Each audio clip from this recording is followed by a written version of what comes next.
Assalamualaikum. Waalaikumsalam warahmatullah. Entar lihat apaan? Lihat handphone. Ya handphone kan, beritanya apaan gitu. Ada deh, mau tahu aja. Kayaknya seru banget. Lihat dong, berita apaan? Ntar nih tentang apa sih nih, makanan COD apa? OCD. Apaan tuh CD? Nanti kepo juga ya lama-lama ya. Kagak Segala tahu kepo mau ditanyain. Kepo itu apaan sih artinya? Tapi mana lagi serius nih. Coba. Nih, nanti mendingan tanya deh nih kepo nih sama Bang Google nih. Jangan tanya sama Google. Coba aku emang kalau menurut Islam gimana, coba kok kepo itu boleh apa kagak? Ya, mana dia tahu. Makanya. Oh iya, kan ada Ustadz Nuzul baru datang tadi. Nah, ditanya dah. Tanya aja kali ya? Keruan oh iya aja tanya, benar. udah. Tanya dulu. Assalamualaikum. Salam Aknogi, gimana kabarnya? Baik. Alhamdulillah, Ustaz. Alfi, silahkan duduk. Gimana kabarnya nih? Baik, Alhamdulillah. Aktivitas lancar? Iya, lancar. Alhamdulillah. Gini, Ustaz, kita mau Gimana Aknogi? tadi kan ngobrol sama Alfi, nanya, terus kata Alfi, aneh kepo, pengen tahu aja. Nah, yang kita pengen tahu tuh gimana sih hukumnya kepo itu dalam Islam itu sendiri gimana, Ustaz? Kira-kira. Iya. Bismillah wassalatu wassalamu ala rasulillah. Iya, sekarang lagi ngetren istilah kepo ya di anak muda zaman sekarang. Sebuah istilah untuk menjelaskan orang yang pengen tahu aja urusan orang. Nah, Nabi kita SAW itu sudah menjelaskan tentang karakter seperti ini 15 abad yang lalu. Jadi agama kita ini udah sempurna, Nugi dan Alfi. Nabi SAW mengajarkan kita agar kita menjadi pribadi yang tinggi, pribadi yang besar, pribadi yang bisa bertahan hidup di dunia maupun di akhirat. Dan salah satunya tentang fenomena kepo. Dalam sebuah hadis yang diriwayatkan Imam Tirmidzi, Nabi kita SAW pernah mengatakan min husni islamil mar'i tarkuhu ma la ya'ni. Di antara tanda kebaikan Islamnya seseorang, dia meninggalkan apa yang tidak bermanfaat bagi dirinya. Jadi tanda-tanda kita ini orang baik, orang Islam yang taat, orang Islam yang punya kualitas yang tinggi adalah kita tidak masuk ke dalam perkara yang tidak bermanfaat bagi kita, tidak bermanfaat bagi dunia kita maupun akhirat kita. Kita nggak sibuk ngurusin orang, kita nggak ribet nanyain SMS apa yang teman kita lagi baca, atau link apa yang sedang dia buka, dan seterusnya, kecuali jika dibenarkan oleh syariat, misalnya amar ma'ruf nahi mungkar, atau misalnya untuk membahas masalah agama, atau hal-hal yang bermanfaat bagi dunia kita maupun akhirat kita. Tapi kalau urusan orang dan tidak ada sangkut pautnya dengan kita, maka kita dilarang oleh Nabi kita SAW. Bahkan Allah Subhanahu Wa Taala Allah berfirman di dalam Al-Quranul Karim, ketika Allah menjelaskan tanda-tanda orang-orang yang beriman dalam surat Al-Mu'minun. Pada ayat yang ketiga Allah mengatakan bahwa orang-orang beriman itu walladzina hum 'anil lagwi mu'ridun. Itu orang-orang yang berpaling dari hal-hal yang tidak ada gunanya, hal-hal yang melalaikan. Jadi orang-orang beriman itu nggak sibuk dengan urusan orang, nggak sibuk mengurusi perkara-perkara yang tidak menambah keimanannya, ketakwaannya, pahalanya, atau menggugurkan dosa-dosanya. Jadi itu karakter orang-orang yang beriman. Jadi kalau kita mengaku muslim, kita mengaku beriman kepada Allah Subhanahu Wa Taala, maka kita harus melatih diri kita untuk nggak sibuk ngurusin orang, tidak sibuk ngurusin hal-hal yang percuma. Karena itu tadi tanda orang beriman adalah yang berpaling dari hal-hal yang tidak bermanfaat. Bahkan Hasan Al-Basri pernah mengatakan, min alamati i'radillahi anil abdi an yashghalahu fima la ya'ni. Salah satu tanda Allah berpaling dari seorang hamba, Allah akan buat dia sibuk terhadap perkara yang tidak bermanfaat bagi dirinya. Jadi kalau kita sibuk ngurusin orang, akhluki, itu salah satu tanda Allah berpaling dari kita. Kenapa? Karena akhirnya kita lupa sholat, kita lupa beribadah, kita lupa berzikir, kita lupa menambah pahala, dan kita lupa menggugurkan dosa. Jadi ini yang perlu kita tekankan. Yang kedua, tentang masalah kepo ini, kepo ini akan membuat waktu kita terbuang percuma.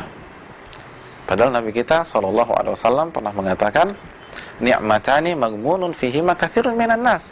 Ada dua nikmat yang sering dilalaikan oleh manusia. Sering dilalaikan. Kira-kira apa? Ada yang pernah dengar nggak hadisnya? Yang pertama, nikmat sehat, as-siha, nikmat sehat. Dan yang kedua, nikmat waktu luang. Jadi waktu luang ini sering dilalaikan oleh manusia. Padahal setiap detik akan ditanya oleh Allah Subhanahu wa taala. Nabi kita mengatakan dalam hadis At-Tirmidzi, la tazulu qadama 'abdin yaumal qiyamah hatta yus'ala arba. Tidak akan beranjak kaki seorang hamba pada hari kiamat sampai ia ditanya tentang 4 perkara. Dan diantaranya wa'al umri fi ma'afna. Dia akan ditanya tentang umurnya, bagaimana dia habiskan. Nah, umur kan waktu ya. Jadi dia akan ditanya tentang waktunya, bagaimana dia habiskan. Bagaimana dia habiskan. Jadi daripada kita sibuk nanyain orang, ngurusin pekerjaan orang, ngurusin masalah orang, lebih baik kita mengurusi diri kita sendiri. Karena setiap detik itu ditanya oleh Allah Subhanahu wa taala. Makanya Allah katakan wal asri innal insana lafi khusr. Demi waktu, demi masa, manusia itu berada dalam kerugian. Jadi kita rugi. Dan Allah bersumpah dengan waktu, kecuali orang-orang yang memiliki beberapa karakter berikut ini. Illal ladzina amanu. Yang pertama orang-orang yang beriman, wa amilus shalihat, dan orang-orang yang beramal saleh, wa tawassaw bil haqqi wa tawassaw bis sabr. Dan orang-orang yang saling memberikan nasihat di atas kebenaran dan kesabaran. Jadi Allah tidak mengatakan kecuali orang-orang beriman, beramal soleh, saling menasihati dan kepo, nggak ada. Jadi Allah nggak sebutkan kepo di sini. Justru sebaliknya, kepo bertentangan dengan ayat ini. Allah ingin waktu kita habis dengan beriman dan meningkatkan iman kita kepada Allah. Allah ingin waktu kita habis dengan beribadah dan beramal saleh, amal yang ikhlas dan mengikuti tuntunan Nabi kita SAW. Dan Allah ingin waktu kita habis untuk memberikan nasihat dan mendengarkan nasihat. Adapun sibuk ngurusin orang, sibuk mau tahu aja urusan orang, itu tidak berdasarkan Al-Quranul Karim dan hadis-hadis Nabi SAW. Dan coba kita renungkan betapa banyak ayat-ayat yang belum kita baca.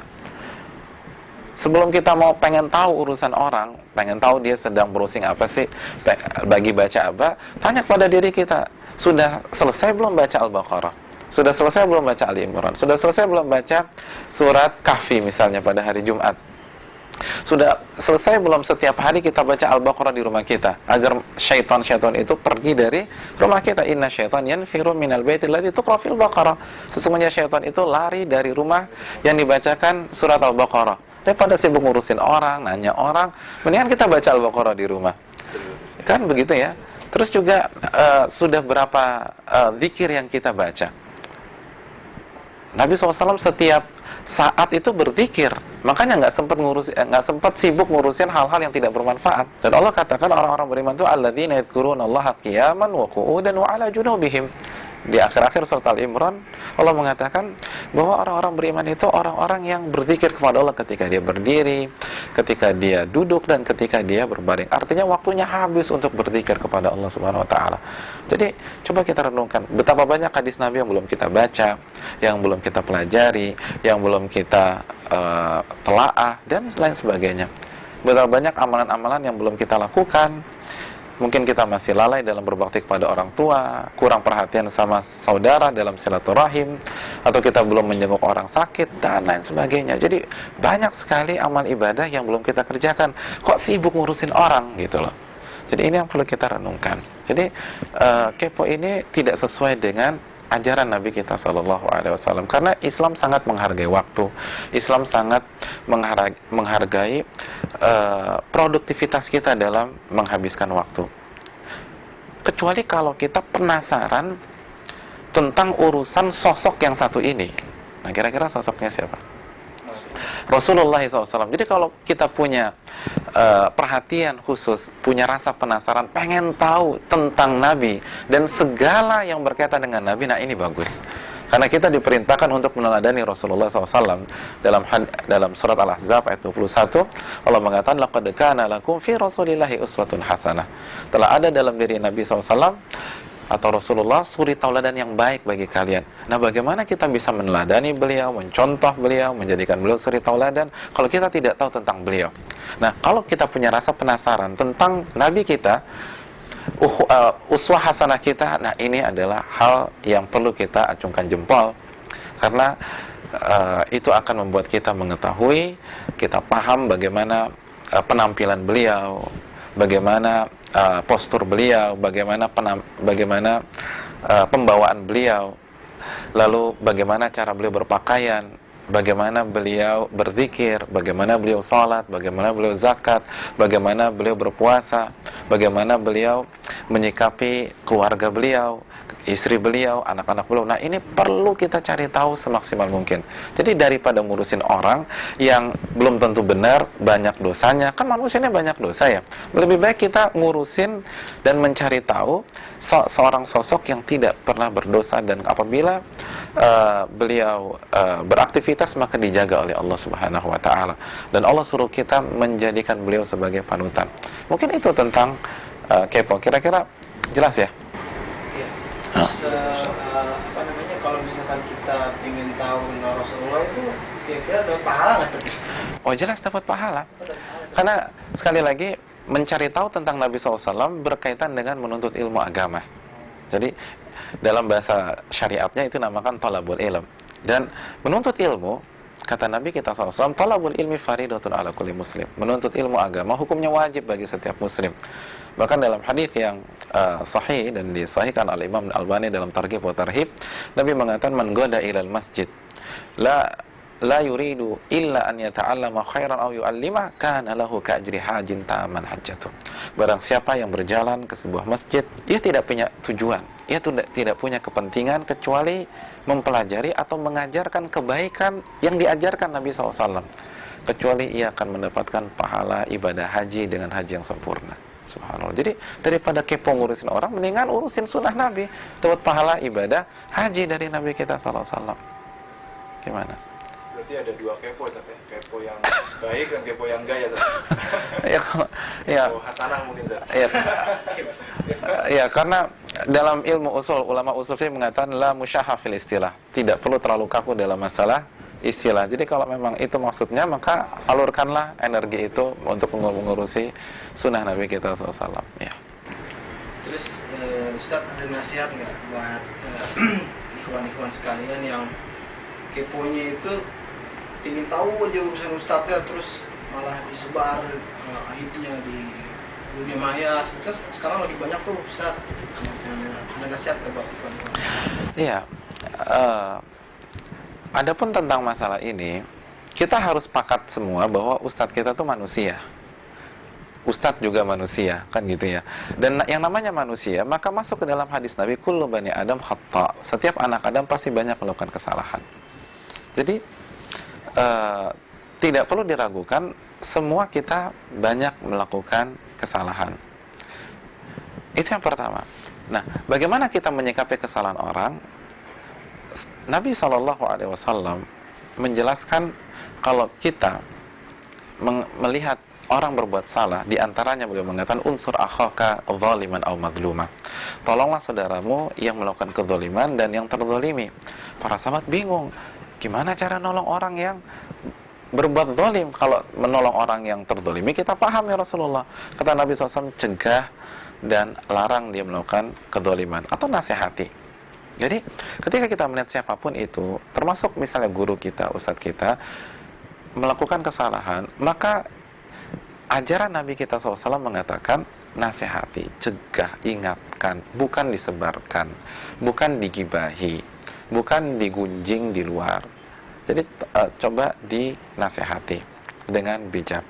Kecuali kalau itu sudah dilakukan dan sosok itu bersikeras dan kita khawatir kesalahannya itu bisa ditiru orang lain, maka dalam masalah ini ulama telah memberikan kaedah-kaedah khusus bolehnya menyampaikan dalam rangka memberikan nasihat kepada umat. Tapi hukum asalnya bahwa kita harus nasihati ustadz tersebut.